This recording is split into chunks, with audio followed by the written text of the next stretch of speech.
I always intrigued by the fact that Americans and people from the West these days, especially, have good urge to know more about Sanatana Dharma, Hinduism, and we even have Americans who are hardcore Kriya Yogis, sannyasins, and brahmacharis, and stuff like that, right?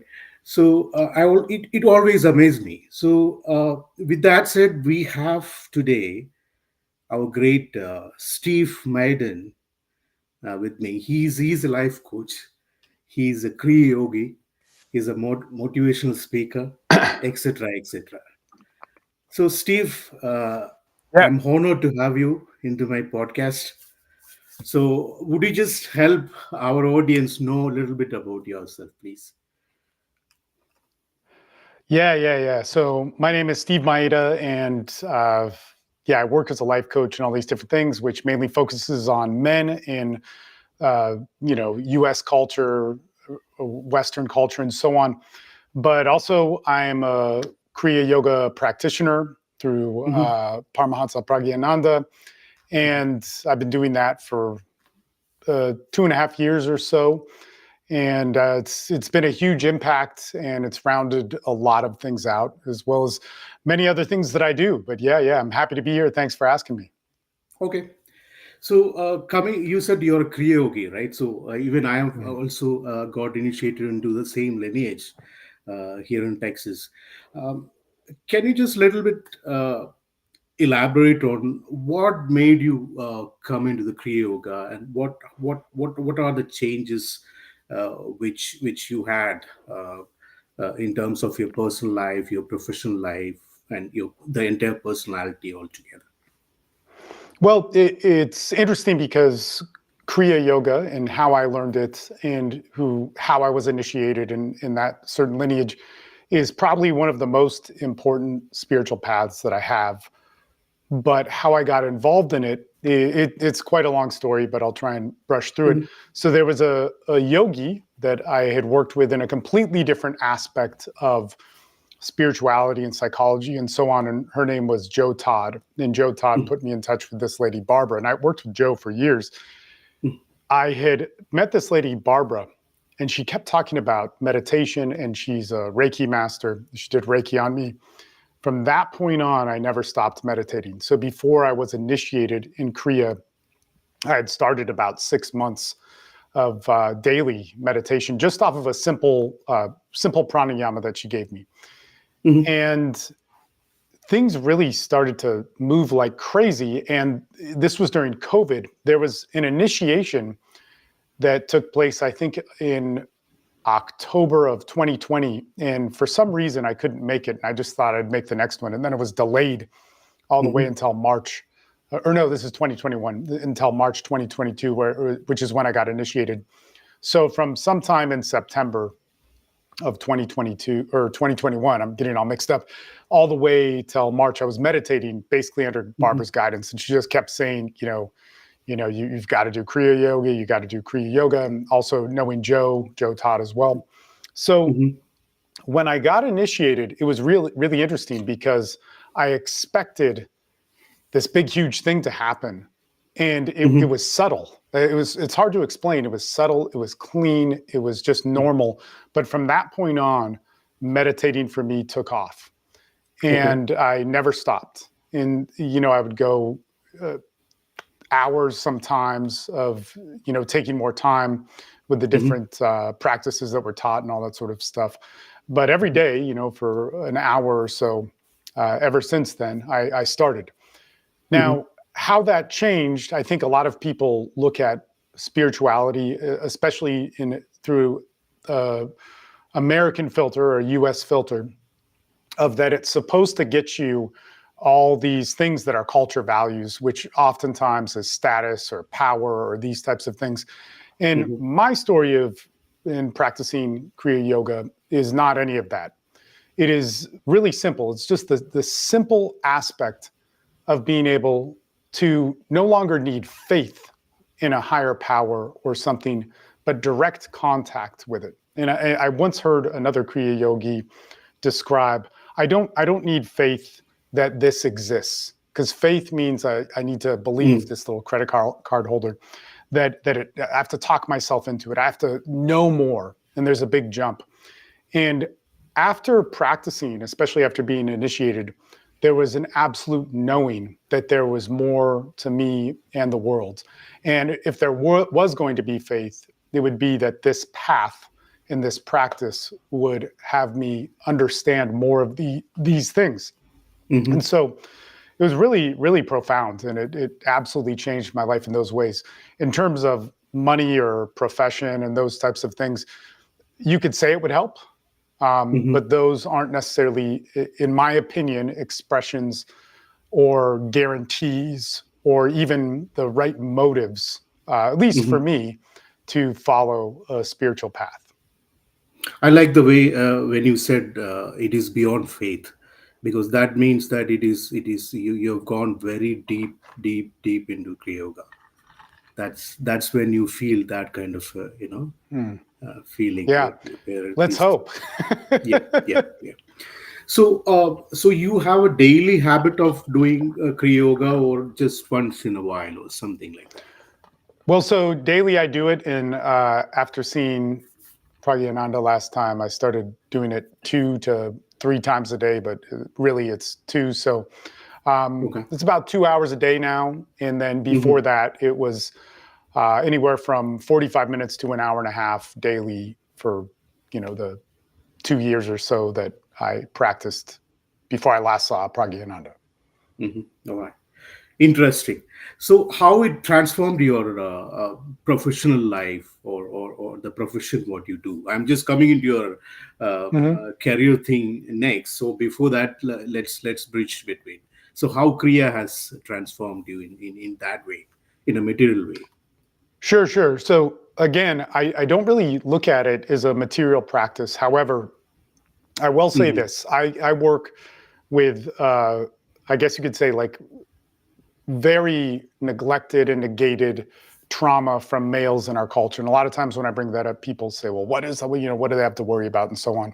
And that's part of it. It's very ignored and people are unaware of it. And then a lot of the social narrative, I Stigma. guess you could say, about what men go through is false. It's not actually true. Like the pains that come from addiction or Yes, some sort of abuse or I divorce and understand. custody or fathers and those things.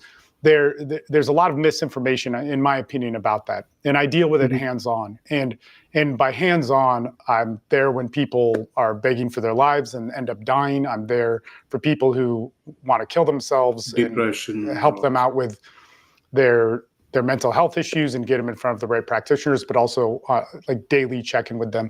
And then obviously stuff that's not as extreme as that, but it's very common. So on a day-to-day basis, that's happening.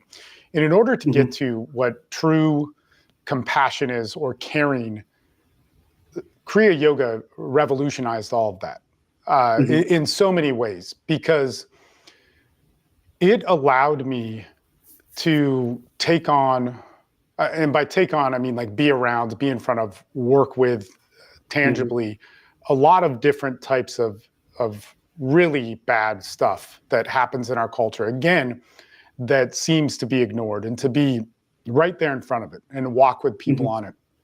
And I could reset. Like I said, it's not necessarily a faith in something greater.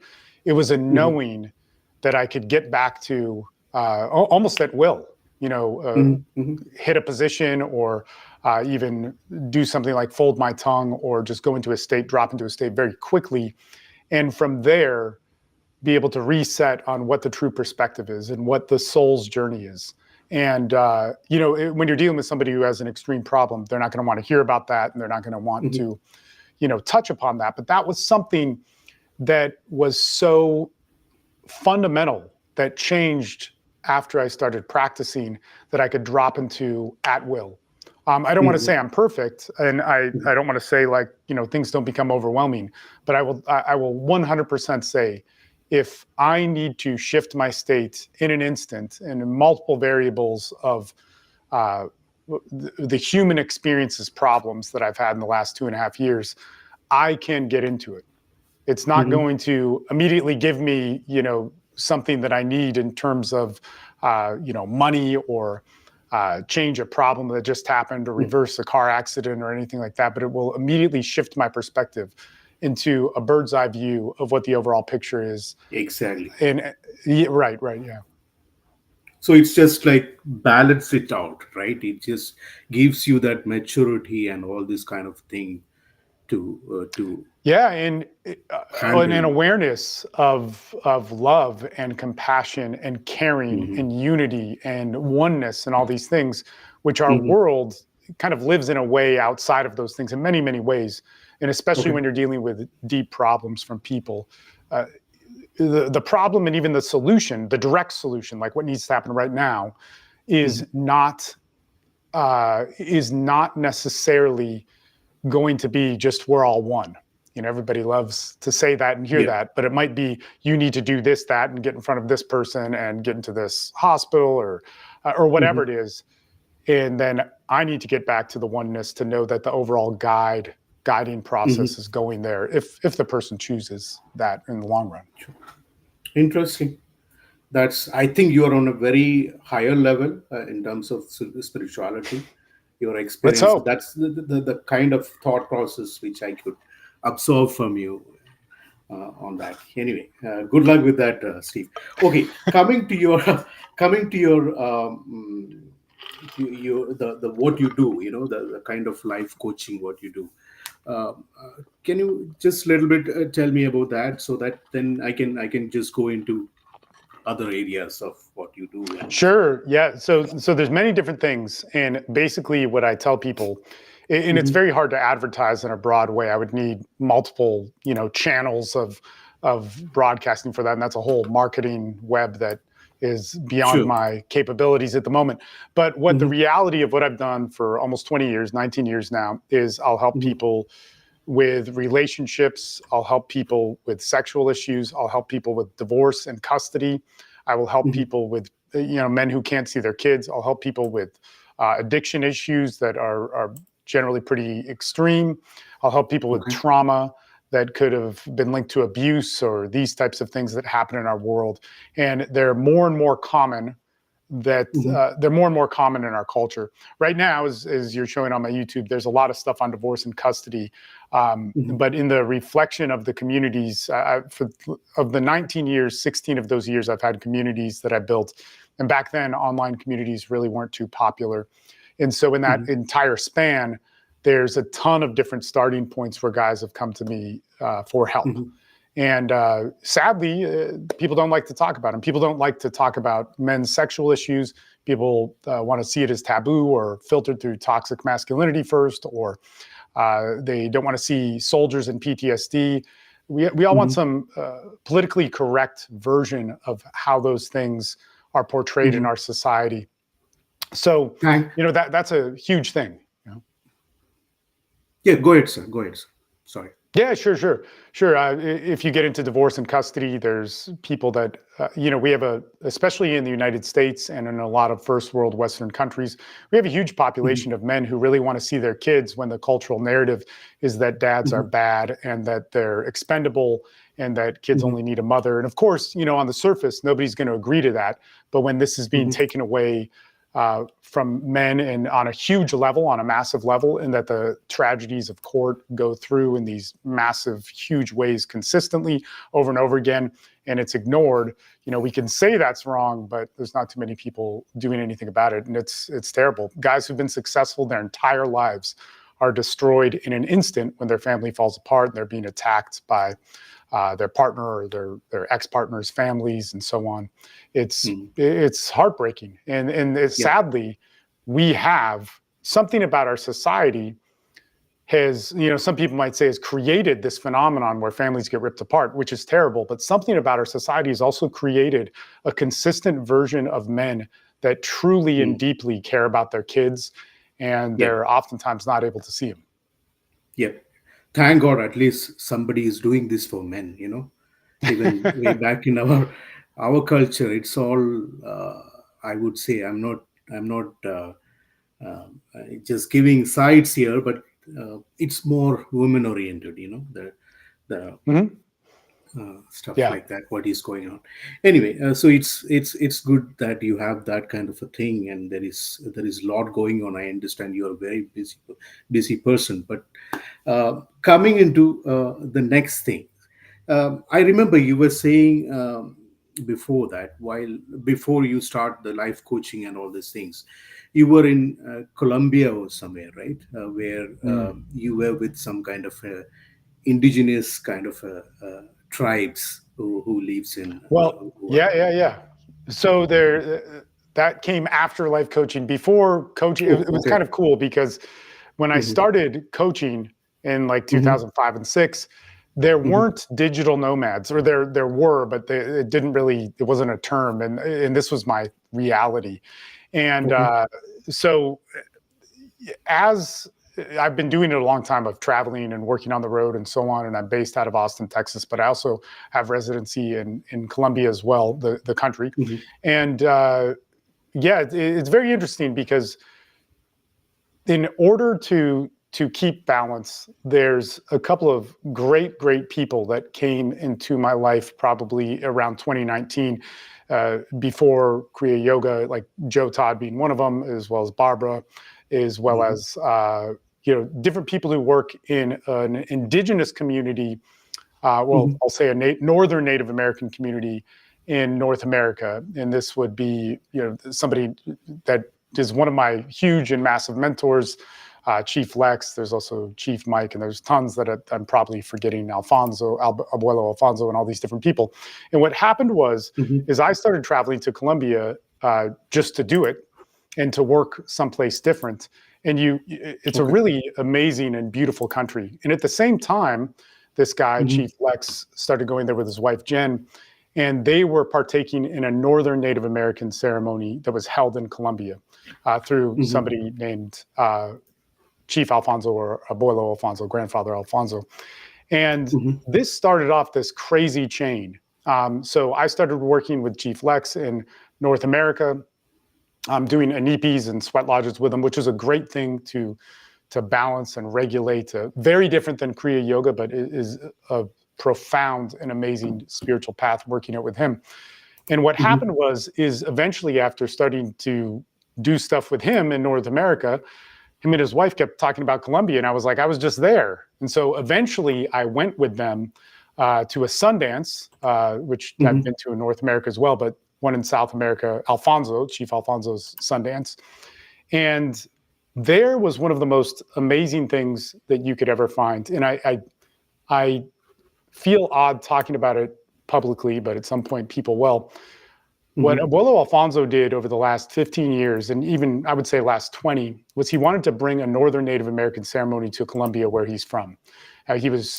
He's trained as a Lakota chief in North America, and Hmm. the elders of all the different tribes in Colombia, he asked, or not all, but many of them, he asked for Hmm. permission to do a Northern Native American ceremony there, and they said no. So he started flying them up to North America to Hmm. partake in the ceremony, and then one by one, after 5 years or so, they signed off. And when he had 5 or 6 of them, he then felt okay to do a ceremony in Colombia.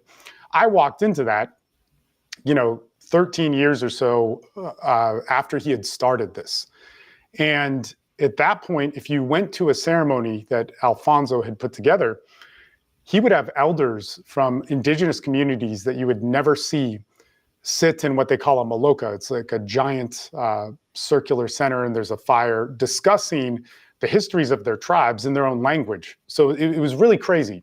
There would be somebody who would be speaking Arhuaco or Kogi or uh, Witoto Hmm. or something, their indigenous tongue, who may not have had much exposure to modern society, and then that be translated into Spanish, and then for myself and some of the other people from the U.S. or English speakers, it would be translated into English, and you'd watch this Okay. happen. It was amazing.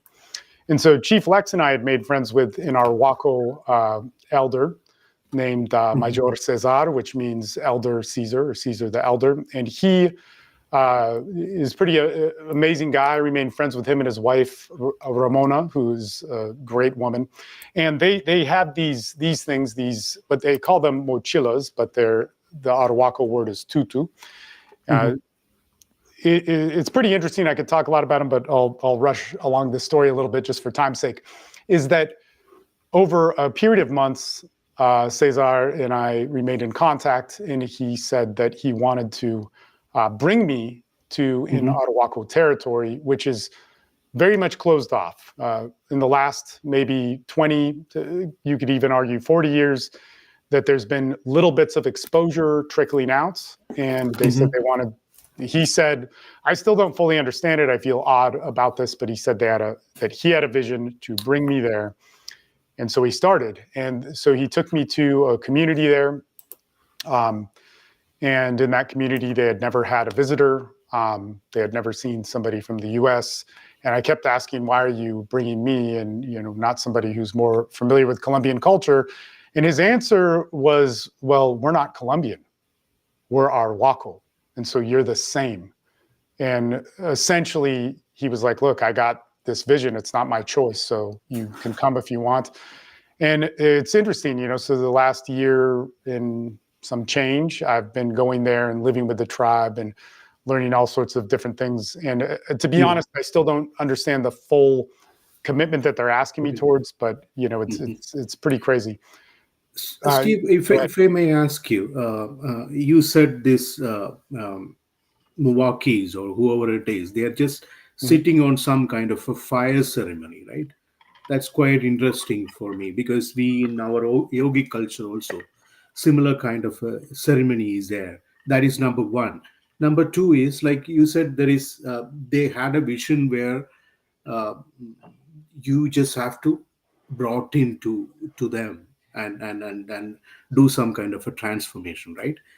Mhm. In our scriptures also, it is being said, even in the Tibetan culture also, in Lama, there is some kind of a Lama where he will be born in some other village, and they have a vision that this Lama will come into their culture and do some kind of a transformation and grow into their religious leaders, some kind Mhm. of that kind of a sort.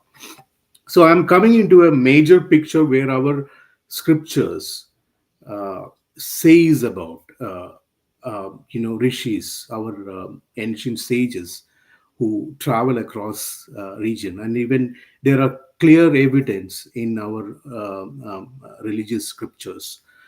I won't even say religious because it was religion came after Mhm. Jesus' birth and Yeah. all. Earlier, it was just traditions and cultures. So, in that scripture, it is clearly mentioned about this paracusstrident, which is there in, Colombia. Have you heard about that in Peru? In Peru, there No. is something called as paracusstrident. It is just like a trident kind of a thing, and it is been said in our scriptures that there is a trident, and which is the border of east. That is what they say about it. And it is, and in that culture in Peru, they think that there is somebody from east who came down to their land and teach them things.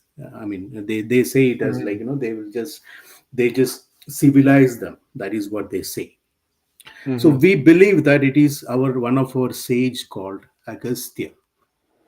Mhm. So that is there is a lot about it. I have done some research about it. So this is yeah. You can go on with that Kogi tribe, so that by the time I'll Well, just get that. yeah, Yeah. sure. These are the Arhuacos, and so the Arhuacos and Kogi are different, but they live in the same mountain range, and they're both really profound tribes. And a lot of people will describe them, although this is one of those uh, Mhm. people who are unfamiliar with them will describe them in ways that are not actually true. But a lot of times they're described as the Tibetan monks of South Mhm. America, would be the Kogis and the Arhuacos and the Wiwa and so on. But the Mhm. the the the thing that I would want to say with this is that it, there's no doubt that there's connections. It's amazing when you get into this and you're around many of the different tribes, because there's Amazonian tribes, there's tribes from Peru there that will come and visit at Alfonso's Sundance and different vision quests and so on. But the most important thing that I would say is that if I'm to speak on the Arhuacos, I would say that their tribe, their people have their own distinct thing. And it's uncanny and amazing that there are different similarities, like with the number 9 or even 81, or the Mamo, the spiritual leader, which is in every town that the Arhuacos have, stays in a cave for 9 years in complete darkness. Their ideas on fire, darkness, their ideas on transformation and fire, their ideas on the carrying of fundamental thought, their awareness of the cosmos and stars, the relation of how that mixes with different elements.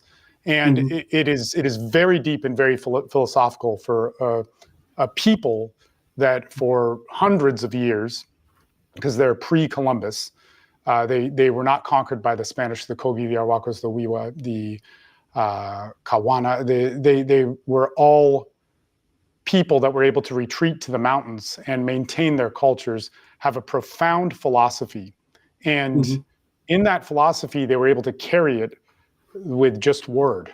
So through oration, they did not write things down.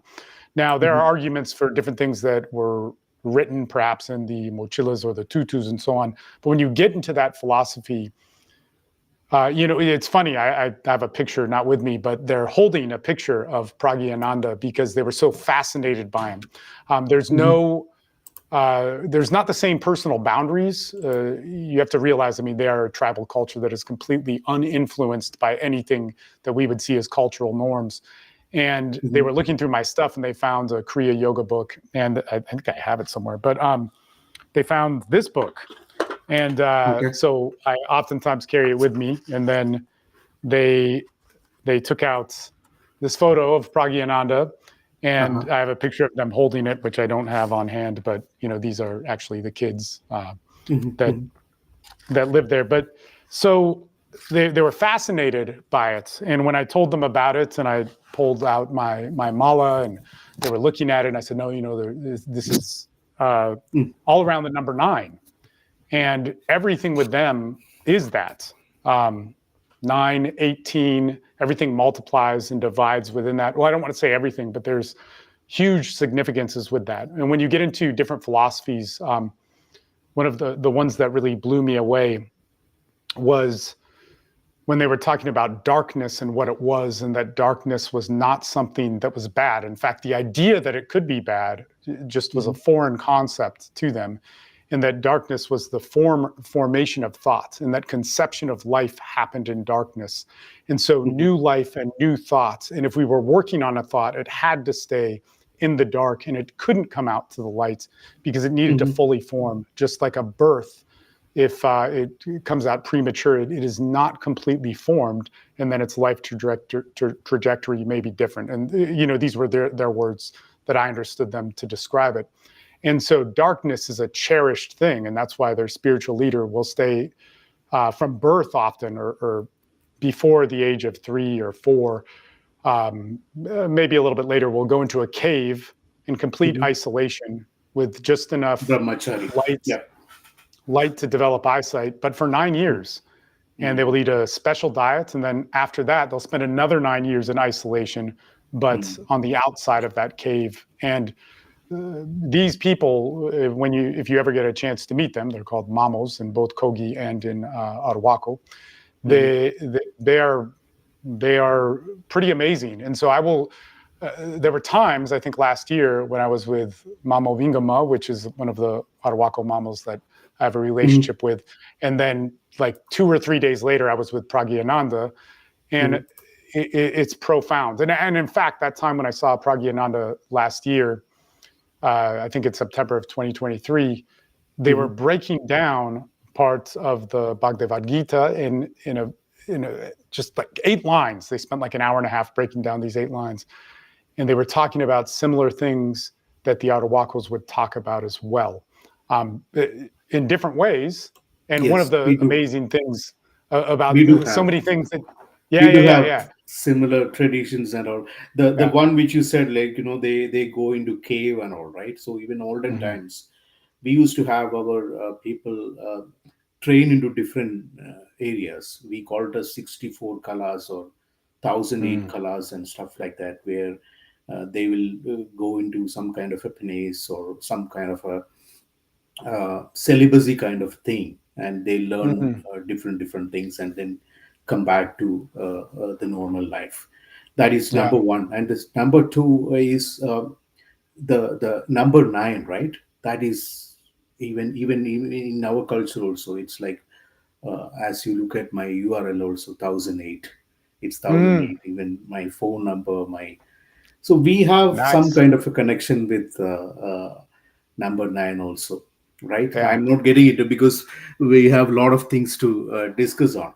So again, Sure, sure. I'm just going a little deviate from that culture thing. So we believe that there is a sage by name Agasthya. He has traveled across all these places, especially the South American regions and all these things, and they have civilized the people. That is what our scripture says. Hmm. So I'll Hmm. just show you his picture here if I have. So that is what the belief is, and not just in South America. There is Aztec. Aztec is basically they call it as Agasthya formed kind of a group. That is what it is.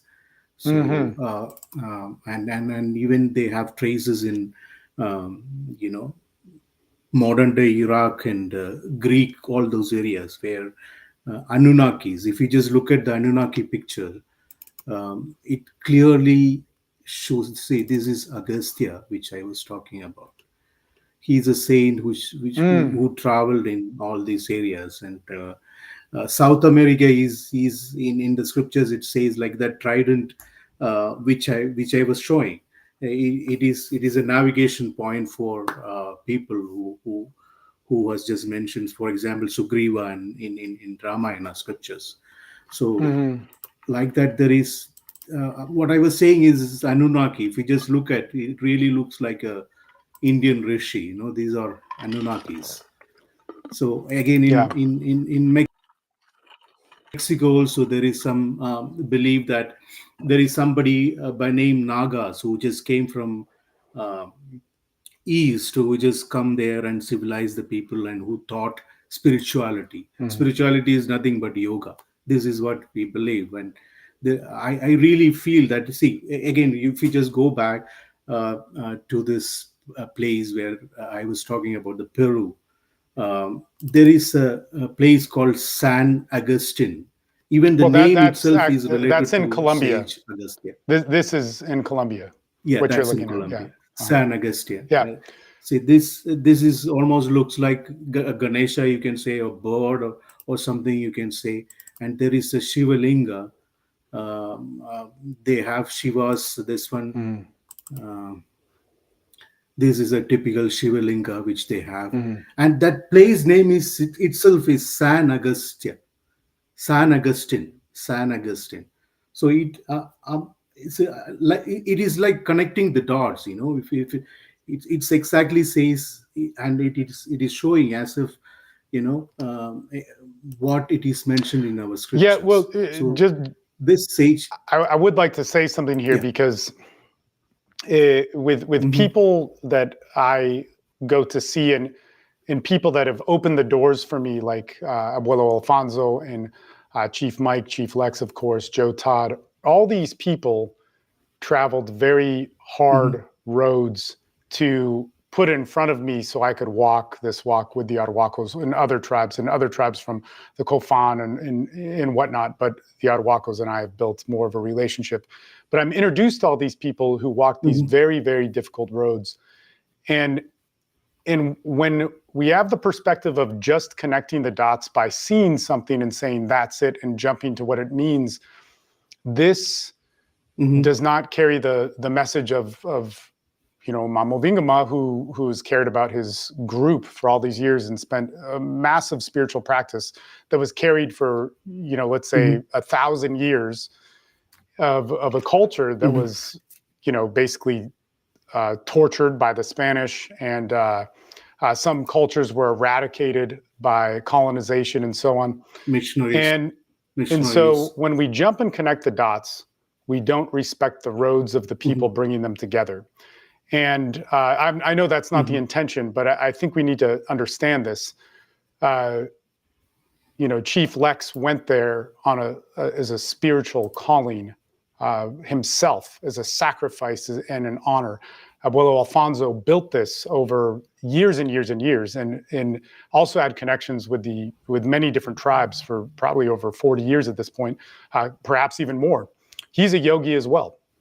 And so Mhm. when we look at just jumping to the dots, that it means this, it actually takes away from one lineage, as if like Lahiri had many different disciples. Exactly. And if we just look at Sri Yukteswar's, we don't recognize what Sri Ramakrishna may have said. And of course, we could follow whatever lines that are in there, but we also have to understand that perhaps Ramakrishna or Vivekananda or these different people, Ramana Maharshi, had something which was profound and unique on their own. And so when we look at the Mhm. Arhuacos or the Kogis or the Muiscas, which were sadly wiped out by much of colonization, and what's little is still left, what was carried by them Mhm. is so important, because it's another evolution and another voice that is precious at the soul level of what, Mhm. uh, you know, whatever is the great creator is saying. And that is very beautiful. So I think to just bring it Mhm. back to going, oh, we see the Lakota Sioux star, and it's similar to Mhm. something that another culture we're familiar with did.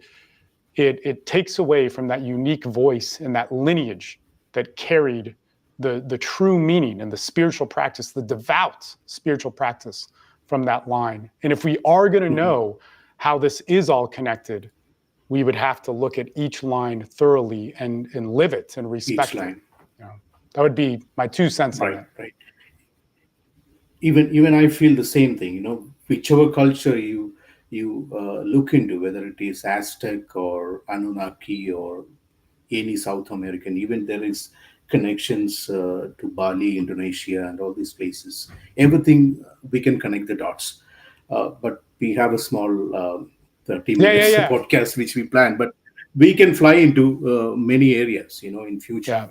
yeah. So with that said, so what I'm thinking, Steve, is like, it has been evident that our sages has gone to different parts of the world, you Mm, know, where they have taught yoga actually, and people they call it as civilized and all different meaning to it, but it is actually yoga. They have these are saptarshis according to us is like, the seven sages, the first initial sages, which I was showing you that picture, sure. right? In the Hmm. sky there is a Yeah. seven. It's still, if you can just still see that seven Hmm. stars. So we believe that these seven sages has learned yoga from Lord Shiva himself. And Agastya is the one who just traveled through Greece and South America and Mexico and all these places. And there is another guy by name Bhogar. He has gone to East, like China and all these places, teaching yoga. Anyway, we just have to summarize that. But yeah, those days, yeah, it's another three or four Yeah, podcasts. yeah. If we just get into each and every culture, Mexico itself will needs one or two podcasts. That much vast the Hmm. subject is. But one thing is. Nobody understand is like, how they were traveling. Of course there is a lot of things in the scriptures saying, like, we call it as vimana is like a flying object, but the technology was Hmm. totally Hmm. different. Technology was like, it was noiseless, it was pollutionless, and they called it as some kind of a yandra. Yandra means a different design of object, where it will give the thrust for those Mm. vimanas. And anyway, we are not getting into that, but yes, there was some technology which these guys were using to travel across the world. Okay, so it was better than modern jets. That's Mm. what it The says. Mamos in Okay. the Arhuaco and Kogi traditions say the same thing. Mhm. What are the other similarities which you Well, find between so Hinduism? one of the things of my understanding of this, the tutu is the womb, and I'll brush over it really quick. But this strap is Mhm, the ocean because mhm, they live on the ocean as well as the mountains. So from zero sea mhm, level to anywhere from 18,000 feet up. And this represents the cosmos. mhm, So the Arhuacos are said to walk the mhm, road of the mountains, up the mountains, but also through the cosmos. And so the road to the top of the mountain is on Earth, but also in the stars. And their awareness of the stars are pretty amazing. And they will say that they mhm, interact regularly with the stars and star people and well travel throughout space and time and all these different things. And so this is also very very similar. And I mean, I would also say the depth of the philosophy as well is that the mhm, emphasis on thought, the emphasis on thought and what it produces and how it may be the mhm, fundamental gift of man and mankind and our greatest mhm, trait and what distinguishes us from other people. And when they get into the philosophy of those specifics, it is very, very deep. mhm, And, they don't call it meditation. Um, and in fact, their mhm, language is so different from any Latin language or mhm. Germanic language. It's very hard to translate. But That's what again it's connecting. yeah. So it is these people came from. If I just look at the picture which you Mhm. shared to me, it all looked like people from our area. The Mm. household.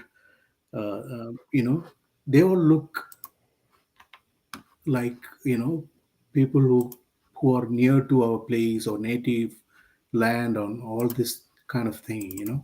Mhm. So That's see, if you Ramona. just look at these people. Yeah, she looks exactly like few of my relatives, I would say. Yeah. Their skin tone and Mhm. the way they look and their body structure and Mhm. the hair and all these things. So definitely there is a connection. People, especially from the South Mhm. India, they might have moved for some reasons. And for So them, they it. believe that the Sierra Nevadas in Colombia are the heart of the world, and so they may also say that they Mhm, civilized India. Now, they're not saying that they mhm, may not have an awareness of India, but to them, they are the keepers of mhm, the heart of the world. Is very mhm, much their perspective and philosophy, and that they are different from the general human race. And of course, this is mhm, from their own storyline again, which should be looked at rather than argued or intellectualized and these types of things, because they're one of the few tribes on Earth that has mhm. survived as long as they have. Okay, all right. Steve, we have time limitations Yes, today. Maybe we will have multiple sure, podcasts. sure. I'm so tempted to do get into different subjects, but we have time Mhm. limitations, like I said. Maybe some other day we'll go a little deep into different subjects, if you will. And before I close, do you have something to say to the internet, to my Well, audience, man, before I close? on a personal level, I am so grateful to what I've learned in Kriya Yoga and in my times with Paramahansa Pragyananda has been amazing, and in everybody who has helped facilitate that at the Temple of Compassion, which is in Texas. But it's been an amazing journey. Mhm, I mean, I really appreciate you asking me for this. I was not really expecting to be able to talk about these things, but anytime I could talk about it, it's one of mhm, the best choices I've ever Sure. made in my life is to get initiated Mhm. into at least. Get Yes, into yeah, Kriya. absolutely, yeah. No, Mm. I'm so grateful for it, and all the people who carried its message all the way from India to the U.S. and all over the world. It's a Mhm. beautiful thing. Sure. So, with that said, thank you for blessing me and my audience with your presence. And we would love to have you again, coming back on one side Kriya Yoga, and on the other side different Sure. cultures across the world, and the connectivity to Hindus and other Yeah. Dharma. Thank Oh, you. Thank you very thank much. you. Thank you for your time, Steve. Thank you very much. Namaste.